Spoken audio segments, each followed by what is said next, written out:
మన ప్రభువైన యేసుక్రీస్తు నామమున చేరిన సహోదరులందరికీ పేరు పేరున వందనములు తెలియజేయుచున్నాను.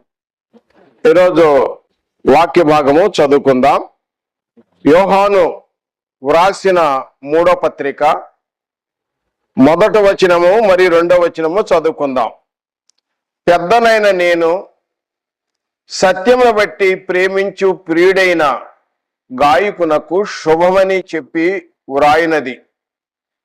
ప్రియుడా, నీ ఆత్మ వర్ధిల్లుచున్న ప్రకారము నీవు అన్ని విషయములలోనూ వర్ధిల్లుచు సౌఖ్యముగా ఉండవలనని ప్రార్థించుచున్నాను. ప్రియుడా, నేను నీ కొరకు ప్రార్థన చేయుచున్నాను. ఈరోజు అంశము ఈ వాక్యాన్ని బట్టి నిర్ణీతమైనది.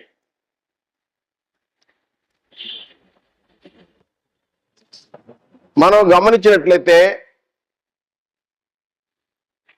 యోహాను రాసిన 3వ పత్రిక ఒకే ఒక అధ్యాయం ఉన్నది.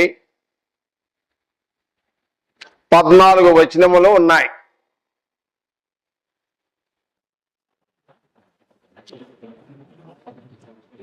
ఈ 3వ పత్రిక సహోదరుల సహవాసం గురించి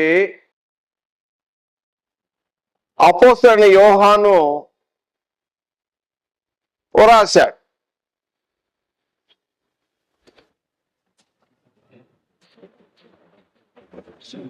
యోహాను వ్రాసిన మొదటి పత్రికలో చూసినట్లయితే మన సహవాసం అయితే తండ్రి అయిన దేవునితోనూ తన కుమారుడైన క్రీస్తు కూడా ఉన్నదని చెప్పి సహవాసము, మరలా దేవుడు వెలుగై ఉన్నాడు, మనం వెలుగు సంబంధం కనుక వెలుగులో ఉన్నామని వెలుగులో నడిచినప్పుడు మనం అన్యోన్య సహవాసంగా ఉంటాం. చీకటిలో నడిస్తే తండ్రిని దేవునితో క్రీస్తు సహవాసము లేదని, వెలుగులో ఉండి వెలుగులో నడుచుకుంటే యేసు రక్తము పనిచేస్తుంది, కానీ చీకట్లో నడిస్తే యేసు రక్తము పని చేయదు అని ఖచ్చితంగా యోహాను రాసిన మొదటి పత్రికలో మనం చూస్తాం. మొదటి పత్రికలో తండ్రి అయిన దేవుడు క్రీస్తు కూడున్న సహవాసము.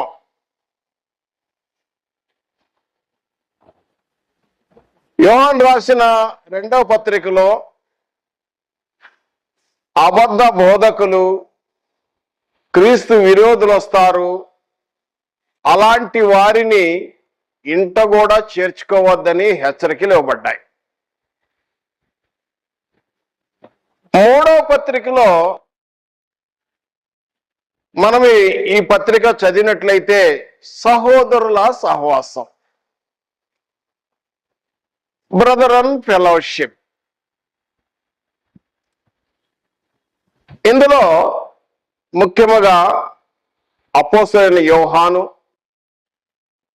గాయిసు, దియోత్రెఫే, దేమేత్రి మరియు సహోదరులు ఉన్నారు. సంఘమునకు ఈ లేఖ యోహాను ఎఫెసులో ఉండి క్రీస్తు శకము 90వ సంవత్సరంలో వ్రాసి ఉండవచ్చు.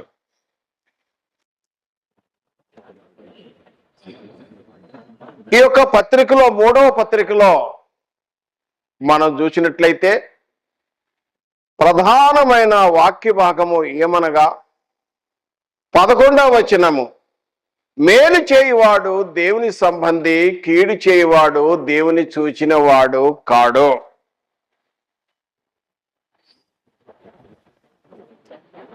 ఇప్పుడు దయచేసి మనము ఈ యొక్క లేఖనాలు చదువుదాం. పెద్దనైన నేను 1వ వచనం, సత్యమును బట్టి ప్రేమించు ప్రియుడైన గాయకుని శుభమని చెప్పి వ్రాయినది. అపోస్తలుడైన యోహాను ఈ 3వ పత్రికలో పెద్దను అని పరిచయం చేసుకుంటున్నాడు. మరి 2వ అధ్యాయం 1వ వచనములో కూడా చూసినట్లయితే అక్కడ కూడా పెద్దని పరిచయం చేసుకున్నాడు.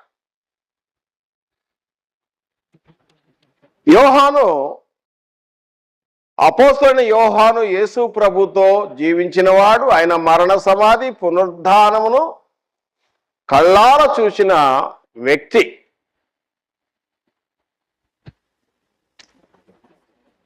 ఈ యోహాను పెద్ద పెద్ద అని చెప్తున్నాడు, ఎల్డర్.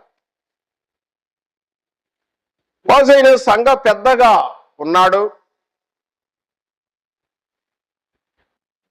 ఈయన సంఘ పెద్ద. ఒక సంఘంలో పెద్దగా ఉండాలంటే అర్హతలు ఉన్నాయి కొన్ని. తిమోతి రాసిన 1వ పత్రిక 3వ అధ్యాయంలో 9 వచనములు, తీతు పత్రిక 1వ అధ్యాయము 5 నుండి 9 వచనాల్లో సంఘ పెద్దకున్న లక్షణాలు ఉన్నాయి, గుణగుణాలు.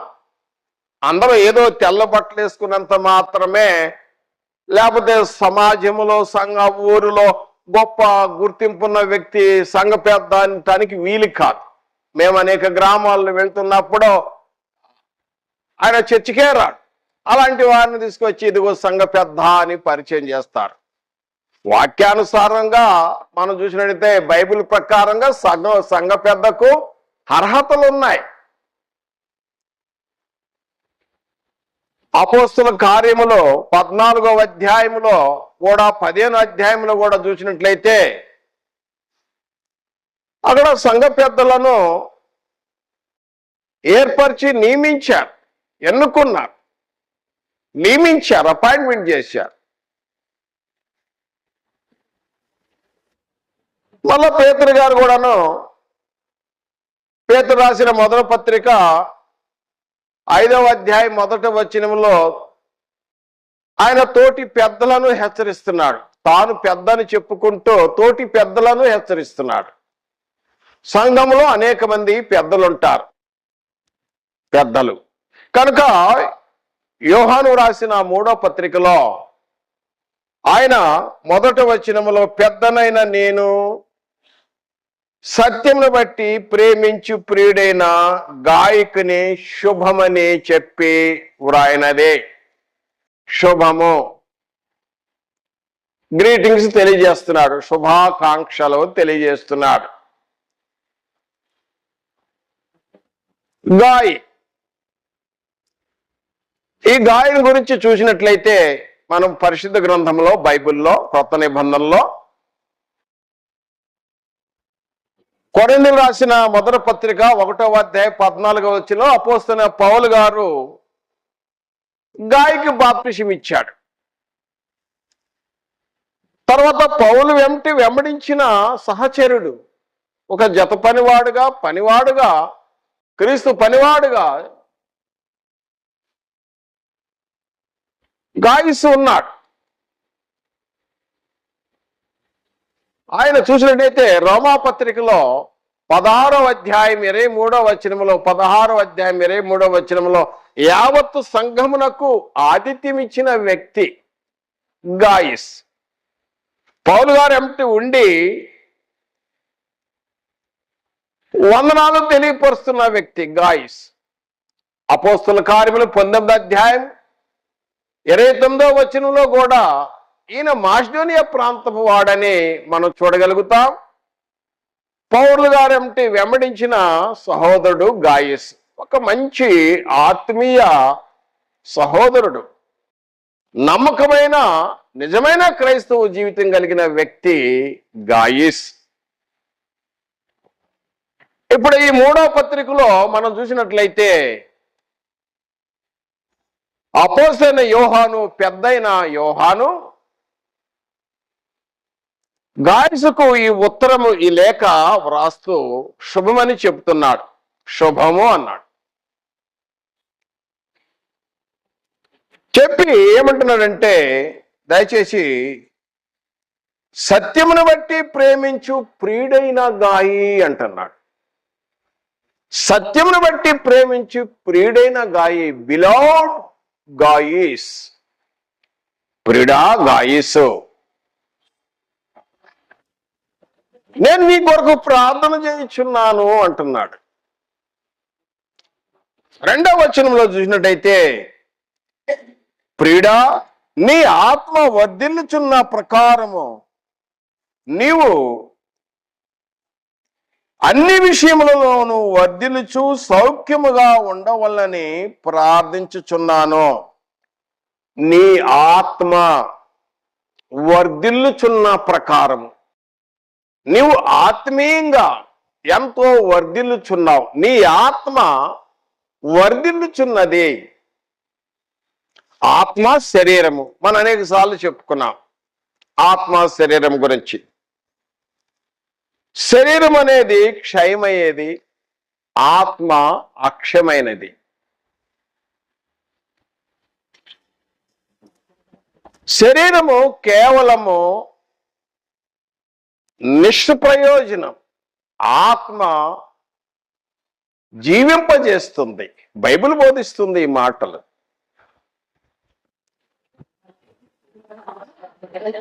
శరీరము కృషించేదైతే ఆత్మ దినదినము వర్ధిల్లేది.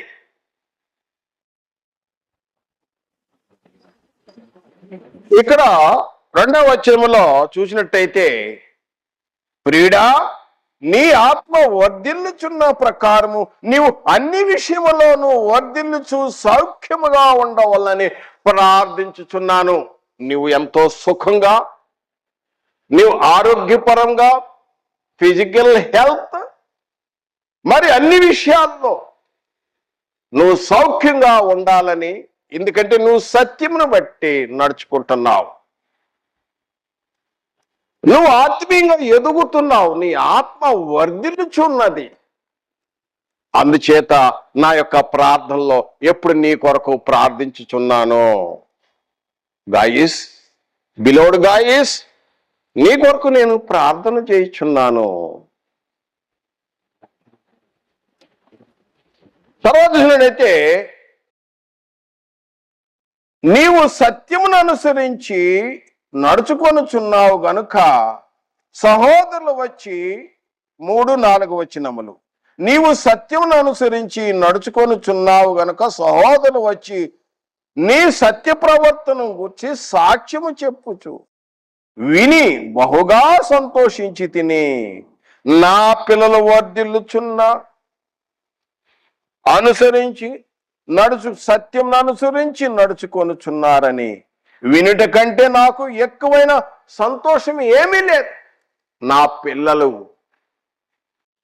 గాయసును తన పిల్లలుగా ఎంచుకుంటున్నాడు. ఎవరైతే ఆత్మీయంగా ఎదుగుతా ఉంటారో ఆ సంఘ పెద్ద ఎడల సంఘంలో ఉన్నవారు పిల్లలు, ఆత్మీయ పిల్లలు. పౌలు గారు కూడా అంటాడు, కొరింథీ రాసిన మొదటి పత్రిక 4వ అధ్యాయం 15వ వచనంలో, సువార్త వలన మిమ్మును కంటిని అంటాడు. వాక్యము ప్రకటించి వారిని విశ్వాసం నడిపించి రక్షణ మార్గంలో తీసుకొచ్చినప్పుడు, రక్షింపబడినప్పుడు వారు కన్నా పిల్లలు. నా పిల్లలు సత్యంను గురించి నడుచుకుంటున్నప్పుడు నాకెంతో సంతోషంగా ఉంటుంది. ఎంతకంటే ఇంకేం సంతోషం ఉంటుంది? పిల్లలు ఆత్మీయంగా ఎదుగుతున్నారు, వారి ఆత్మీయంగా ఆత్మ వర్ధిల్లుచున్నది. ఎందుకంటే అనేక మంది వచ్చి చెప్తున్నారు గాయస్ గురించి. అనేక మంది వచ్చి యోహాను గారికి తెలియపరుస్తున్నాడు గాయస్ ఆత్మీయంగా ఎంతో ఎదుగుతున్నాడో, ఒక మంచి ఆత్మీయుడు, మంచి సహోదర సహవాసం కలిగిన వాడో, సత్యం నుంచి నడుచుకుంటున్నాడు చెప్పినప్పుడు యోహాను గాయస్ని మెచ్చుకుంటున్నాడు. I appreciate you Gaius, beloved Gaius అంటున్నాడు. నేను చాలా మెచ్చుకుంటున్నాను. అనేక మంది వచ్చి చెప్తున్నారు నీ సత్య ప్రవర్తన గురించి, నీవు సత్యం గురించి నడుచుకుంటున్నావు. నా పిల్లలు ఇంత మంచిగా నడుచుకునుట ఎంతకంటే సంతోషం ఏముంది? తర్వాత వచనం చూసినట్లయితే వచనం, ప్రియుడా వారు పరదేశులైనను సహోదరులుగా ఉన్నవారికి నీవు చేసినదెల్లా విశ్వాసికి తగినట్లుగా చేయుచున్నావు. వారు నీ ప్రేమను గూర్చి సంఘం ఎదుట సాక్ష్యమిచ్చిరి. సంఘం ఎదుట సాక్ష్యము. ముందు సత్యం అనుసరించి నడుచుకుంటున్నాడు, సత్య ప్రవర్తన కలిగి ఉన్నాడు, ఆత్మ వర్ధిల్చున్నది, ఆత్మీయంగా ఎదుగుతూ ఉన్నాడు. అనేక మంది సాక్ష్యం వచ్చి చెప్తున్నారు. సాక్ష్యము అంటే గాయస్ వచ్చి చెప్పుకోవట్లా అంతయ్యా నేను చాలా మంచివాడిని అయిపోయాను. చాలా మంది అంతే చెప్పుకుంటారు, సంఘాల్లో వచ్చి సాక్ష్యం చెప్తాను, నేను చాలా మంచివాడిని అయిపోయాను, ఇప్పటి నుంచి ఇదివరకు చాలా చెడ్డోడిని, ఇప్పుడు చాలా మంచివాడిని అని చెప్పుకుంటాను. అది కాదు సాక్ష్యం అంటే. బైబిల్ పరిశుద్ధ లేఖనం ఏం చెబుతుందో సాక్ష్యం అంటే? బైబిల్ కొటేషన్స్, రిఫరెన్స్ ఉన్నాయి సాక్ష్యానికి. బైబిల్ తాత్పర్యం ఏంటంటే యోహాను సువార్తలో 19వ అధ్యాయము 35వ వచనములో మేము చూచినదై నిజమని సాక్ష్యం ఇచ్చుచున్నాము అంటారు. ఏదైతే చూసామో అది నిజమని చెప్పేదే సాక్ష్యం, చూచినది. అపోస్తల కార్యములు 4వ అధ్యాయం 20వ వచనంలో కన్నవాటిని విన్నవాటిని గురించి సాక్ష్యం ఇచ్చుచున్నాము అంటారు. సాక్ష్యం అంటే తాత్పర్యం, అర్థం ఏమనగా యోహాను రాసిన మొదటి పత్రిక 1వ అధ్యాయము 3వ వచనంలో 1వ అధ్యాయం 3వ వచనం మేము చూచిన దానిని వినిన దానిని మీకు తెలియజేయుచున్నాము, ఇది నిజమని తెలియజేయుచున్నాము. అదే సాక్ష్యం. ఇతరులు వచ్చి చెప్పాలి, నేను చెప్పుకునేది కాదు. ఇప్పుడు గాయసుని గురించి సాక్ష్యం ఇస్తున్నారు. ఏమని సాక్ష్యం ఇస్తున్నారు? ఇతరులు వచ్చి చెబుతున్నారు యోహాను గారికి, అపోస్తలుడైన యోహాను గారికి, ఆ సంఘ పెద్ద అయిన యోహాను గారికి తెలియజేస్తున్నారు. గాయస్ ఎంతో ఆత్మీయంగా ఎదుగుతున్నాడు, సత్యం ప్రకారం నడుచుకున్నాడు, సత్య ప్రవర్తన కలిగి ఉన్నాడు, ఆతిథ్యం ఇస్తున్నాడు, ప్రేమ కలిగి ఉంటున్నాడు. ఇంకా అనేక మంది పరదేశులను సంచార సువార్థికులు కూడా ఆయన దగ్గర చేరదీసుకొని వారు ఎంతో ప్రేమగా నడుచుకుంటున్నారని సాక్ష్యం ఇచ్చుచున్నారు. ఈ విధంగా చూసినట్టయితే ఈ మాటలను బట్టి అపోస్తలుడైన యోహాను గాయస్సుని ఎంతో మెచ్చుకుంటూ మళ్ళీ 5వ వచనం చదువుతున్నాడు, ప్రియుడా వారు పరదేశులైనను సహోదరులుగా. వారు పరదేశులు, సంచార సువార్థికులు. ఆ రోజుల్లో, ఆదిమ సంఘం రోజుల్లో అనేక మంది పరదేశులు అనేక ప్రాంతాల నుండి సంచారం చేసుకుంటూ వచ్చి సువార్త ప్రకటిస్తూ, సువార్త నిమిత్తము అనేక శ్రమలు అనుభవిస్తూ నమ్మకమైన అలాంటి వారిని గాయస్ ఏం చేస్తున్నాడంటే సహోదరులుగా ఎంచి, నీవు చేసినదల్లా విశ్వాసికి తగినట్లుగా చేయుచున్నావు. ఒక విశ్వాసి ఏ విధంగా చేయాలో, ఒక క్రైస్తవ సహోదరుడు ఇంకో సహోదరుడు ఎలా ఏ విధంగా నడుచుకోవాలో ఆ విధంగా చేయుచున్నావు. వారు నీ ప్రేమను గూర్చి సంఘము ఎదుట సాక్ష్యమిచ్చిరి. వారు అన్ని జనుల వలన ఏమీ తీసుకొనక ఆయన నామం నిమిత్తము జనులు బయలుదేరి గనుక దేవునికి తగినట్టుగా నీవు వారిని సాగనంపిన యెడల నీకు యుక్తముగా ఉండును. చూసారా, వారు బయలుదేరారు. ఆ పరదేశులు అంటే సంసార సువార్థికులు. వారు అనేక ప్రాంతాలు సువార్త చేసుకుంటూ వస్తున్నారు. క్రీస్తు నామము నిమిత్తము శ్రమలు అనుభవించేవారు, నిందలు అనుభవించేవారు, సువార్త పాటించేవారు. వారిని నువ్వు ఇంట చేర్చుకొని, ఎందుకంటే వారు నమ్మదగిన వారు కనుక, నమ్మకమైన సువార్థికులు కనుక ఇంట చేర్చుకొని వారికి ఆతిథ్యం ఇస్తూ వారిని సాగనంపుతున్నావు. కొన్ని ఈవులిచ్చి సహాయపడుతూ హెల్ప్ చేసి సహాయపడుతూ వారిని సాగనంపుతున్నావు గాయస్, ఇది మనకు యుక్తమే అని ఆయన తెలియజేస్తూ, మరి 8వ వచనం, మనము సత్యమునకు సహాయం అగునట్లు, సత్యమునకు సహాయం అగునట్లు, సత్యములో జత పనివారం అగునట్లు అట్టి వారికి సహాయం చేయ బద్దులై ఉన్నాము. అలాంటి వారికి సహాయం చేయాలి. మనం పెద్ద చెప్తున్నాడు, గాయస్ చెప్తాడు, మనం తప్పనిసరిగా సహాయం చేయాలి. ఎందుకంటే ఆ సహాయము సంఘములో ఎదుగుతున్న సహోదరుడు, ఆత్మీయ ఎదుగుతున్న సహోదరుడు ఏం చేస్తాడంటే, గాయస్సు వారిని ఇంత చేర్చుకొని ఆతిథ్యం ఇస్తూ మరియు హెల్ప్ చేస్తున్నాడు. ఆ హెల్ప్ కూడా ఎలా ఉందంటే కంటిన్యూ సపోర్ట్, ప్రారంభం నుండి ఆ సహాయపడుతూనే ఉన్న గాయస్. ఈ సహాయము ఇది క్రీస్తు నామము నిమిత్తము బయలుదేరిన వారి కొరకు సహాయం. వాళ్ళు అనేక శ్రమలు కష్టాలు పడి స్వార్థ చేస్తూ ఉంటారు. ఆ సహాయం దేనికి ఉపయోగపడతా ఉంటుంది? ఆ ధనము దేనికి ఉపయోగపడతా ఉంటుంది? ఆహారం కొరకు, ఫుడ్ కొరకు, ట్రావెలింగ్, ప్రయాణం ఖర్చులు, ఒక మీటింగ్ ఏర్పాటు చేసుకోవాలంటే దానికి ఉపయోగపడుతుంది ఈ సహాయం. కనుక మొదటి 8 వచనాలలో ఆయన పెద్దయిన అపోస్తలైన యోహాను గాయస్సుని మెచ్చుకుంటూ ఈ విషయాలు తెలియపరిచారు. ఇప్పుడు గాయస్ యొక్క గుణలక్షణాలు కూడా మళ్ళొకసారి జ్ఞాపకం చేసుకుందాం. ఎందుకంటే మనం ఆత్మీయంగా ఎదగటానికి గాయసు నీ ఆత్మ వర్ధిల్లుచున్నది అంటాడు 2వ వచనంలో. బిలోడ్ guys, I pray for you అన్నాడు. ఎందుకంటే నీ ఆత్మ వర్ధిల్లుచున్నది. నువ్వు ఎప్పుడైతే క్రీస్తునందున్నావో, క్రీస్తునందు ఆత్మ సంబంధమైన ప్రతి ఆశీర్వాదాలు కలిగి ఉన్నావో, పాప క్షమాపణ విమోచన కలిగి ఉన్నది.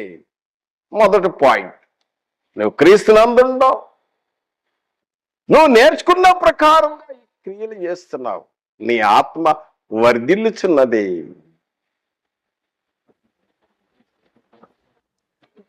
తర్వాత చూసినట్టయితే ఈ గాయస్ గురించి మళ్ళొకసారి నేను జ్ఞాపకం చేస్తున్నాను. పౌలు గారి దగ్గర బాప్తిసం పొందాడు, పౌలు గారే బాప్తిసం ఇచ్చాడు. వాస్తవానికి పౌలు గారే నేను సువార్త వల్ల కన్నాను అంటాడు. 4వ కొరింథీ రాసిన మొదటి పత్రిక 1వ అధ్యాయం 14వ వచనంలో క్రీస్తునకు గాయకి తప్ప నేను ఎవరికి బాప్తిసం ఇవ్వలేదని పౌలు గారు అంటాడు. తర్వాత 4వ అధ్యాయం 15వ వచనం నేను సువార్త వల్ల కన్నాను అంటాడు. తర్వాత మరలా యోహానుతో పరిచయం అయింది. బహుశా ఈ గాయసు చిన్న ఆసియాలో ఉంటాడు. ఎందుకంటే అపోస్తల కార్యములు 19వ అధ్యాయము 29వ వచనంలో చూసినట్టే గాయసు మాసిదోనియా ప్రాంతము వాడు, మాసిదోనియా ప్రాంతం చెందిన వ్యక్తి. చిన్న ఆసియాలో ఏదో సంఘ సభ్యుడై ఉండొచ్చు ఈ గాయసు ఈ రోజున మన క్రైస్తవుల సంఘంలో మనం క్రైస్తవులకు క్రీస్తును బట్టి ఒక మంచి మాదిరి సహోదరుడుగా ఉన్నాడు. సహోదర సహవాసం అని చెప్పాను ఈ పత్రిక. సహోదరుల సహవాసము, సహోదరుల సహవాసంలో సహోదరులు నేర్చుకోవటానికి మంచి మాదిరి సహోదరుడు, ఆదర్శము. గాయసు ఒక ఆదర్శం. అతడు సత్యంగా నడుచుకుంటున్నాడు, సత్య ప్రవర్తన కలిగి ఉన్నాడు, ప్రేమ కలిగి ఉన్నాడు, ఇతరులు వచ్చి సాక్ష్యం ఇస్తున్నారు. అంత మాత్రమే కాదు, వచ్చిన ఆ సంసార సువార్థికులు వాళ్ళు నమ్మకమైన వారే గనుక నమ్మకమైన వారిని ఇంట చేర్చుకుని, నమ్మకము కానుని ఇంట చేర్చుకోవద్దన్నారు. 2వ పత్రికలో 9-10 వచనాలు చూసుకోవాలండి. అబద్ధ బోధకులు అలాంటి వాళ్ళని, మోసగాళ్ళను ఇంట చేర్చుకోవద్దు, శుభమని చెప్పొద్దు అని చెప్పాడు. కానీ నమ్మకమైన సంచార సువార్థికులను ఇంట చేర్చుకొని ఆతిథ్యమిచ్చి వెళ్ళబోయేటప్పుడు ఈవులిచ్చి కానుకలిచ్చి సాగనంపుతున్నాడు. అక్కడ దాకా బయటికి వెళ్ళి సాగనంపే కార్యక్రమం చేస్తున్నాడు గాయిస్. ఇది గాయిస్ చేసే గొప్ప పని. గాయిస్ ఒక మంచి మాదిరిగా. గాయిస్ని బట్టి సంఘంలో మనం ఎంతో నేర్చుకోవాల్సిందే. మన ఆత్మీయ ఎదుగుదల ఏంటి అని తెలుసుకోవాలంటే ఈ పత్రికను బాగా చదవాలి, తెలుసుకోవాలి. ఈ గాయస్ చేసిన సహాయం ఎవరైతే సువార్త name of the Jesus Christ, యేసు క్రీస్తు నామను బయలుదేరారు. వీళ్ళు బయలుదేరి అనేక ప్రాంతాల్లో సువార్తలో కొన్ని చోట్ల నిందలు అవమానాలు కూడా పడుతున్నారు. అపోస్తల కార్యములు 5వ అధ్యాయము 40-41 వచనం చూస్తే ఆయన నామం నిమిత్తము మేము నిందలు పడటానికైనా సంతోషించాము అని అంటారు. కనుక వారి నిమిత్తము ఈ సహాయము, ఈ కంటిన్యూ హెల్ప్, ఈ సహాయం అనేది ఎంతగానో ఉపయోగపడుతుంది సువార్త పనిలో. సువార్త ఆత్మను రక్షించే కార్యక్రమంలో, సత్యంను ప్రకటించుటలో ఈ సహాయం, ఆ సహాయం, ఆ మణి, ఆ ధర్మం దేనికి ఉపయోగపడుతుంది? ఆహారం కొరకు, ప్రయాణం కొరకు, తర్వాత చూసినట్టయితే అక్కడ ఏర్పాట్ల కొరకు ఈ సహాయము. అయితే తర్వాత చూసినట్టయితే మరలా 9వ వచనంలో జ్ఞాపకం చేస్తున్నాడు. సంఘానికి ఒక సంగతి రాశాను. గాయస్కి హితబోధ చేస్తున్నాడు, జాగ్రత్త అని తెలియపరుస్తున్నాడు. ఏంటంటే 9-10 వచనాల్లో చూసినట్టయితే దియోత్రెపే అనే ఒకడు ఉన్నాడు. అతడు ప్రధానత్వం కోరుకుంటున్నాడు, పెత్తనం కోరుకుంటున్నాడు, తనకు గొప్పతనాలు కావాలి, ఏదో సంఘంలో చాలా గొప్పడైపోవాలి కోరుకొని తాను ఏం చేస్తున్నాడంటే అతడు సంఘానికి రావట్లేదు, వచ్చిన వాళ్ళు రానికుండా చేస్తున్నాడు, కొంతమందిని వెలివేస్తున్నాడు. ఇతడు మేలు చేసేవాడు కాదు, కీడు చేసేవాడు. ఇతడు కీడు చేసేవాడు అని చెప్పి 12వ వచనములో దేమేత్రి అనే అతను ఉన్నాడు. ఈయన మంచి సత్యం అనుసరించి నడుచుకుంటున్నాడు, మంచి సాక్ష్యం కలిగిన వాడు దేమేత్రి అని తెలియపరిచి ఆఖరులో అందరికీ వందనములు తెలియజేయుచున్నాడు. కాబట్టి ఈ పత్రికలో 14 వచనాలు మనం చూసినాం. ఈ పత్రికలో నేడు మనకు ఆదిమ సంఘములో ఉన్న విషయాన్ని మనం చూసినట్టయితే ఈరోజు మనము కూడా ఈ యొక్క మాదిరిని అనుసరించి నడుచుకుంటే మనం కూడా ఆత్మ వర్ధిల్లుతుంది, ఆత్మీయంగా ఎదుగుతాము. మొదటగా చూసినట్టయితే క్రైస్తవుల యొక్క సహోదరుల యొక్క సహవాసములో మన సంభాషణ ఎలా ఉండాలంటే మొదటి వచనం చూసాం, శుభమని చెప్పి శుభాకాంక్షలు తెలియపరచాలి.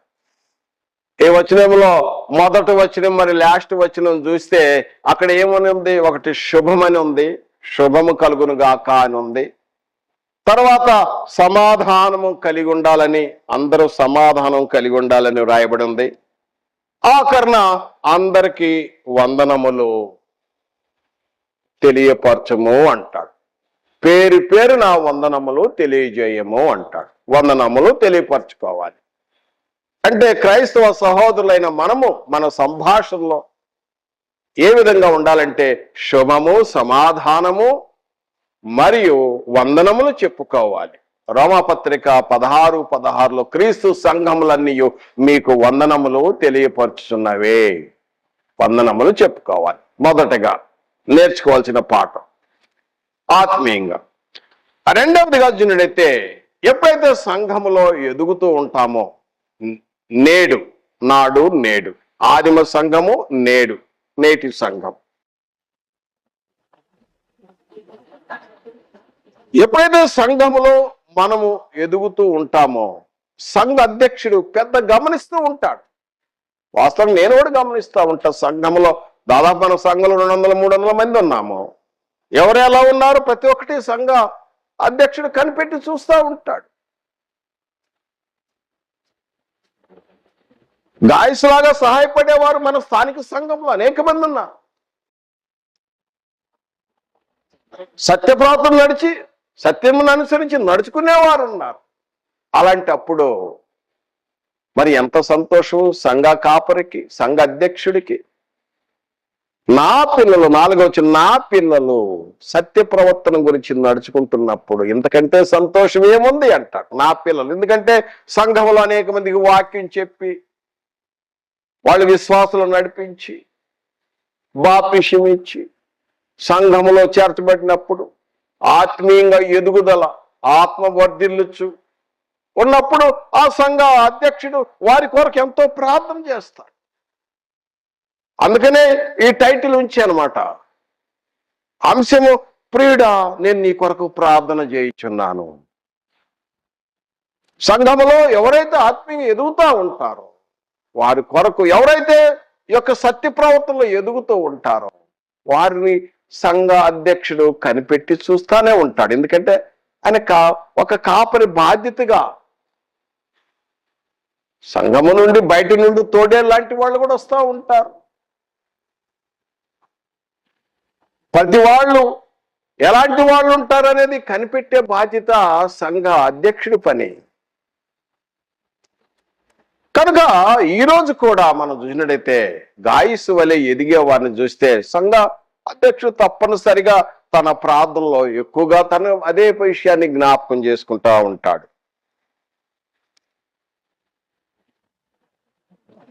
అదేవిధంగా మన సంఘంలో ఎదిగిన పిల్లలు అనేక మంది ఈ రోజు కూడా మనం బైబిల్ క్లాసులు చేస్తున్నాం, అనేక సువార్త కూడికలు చేస్తున్నాం.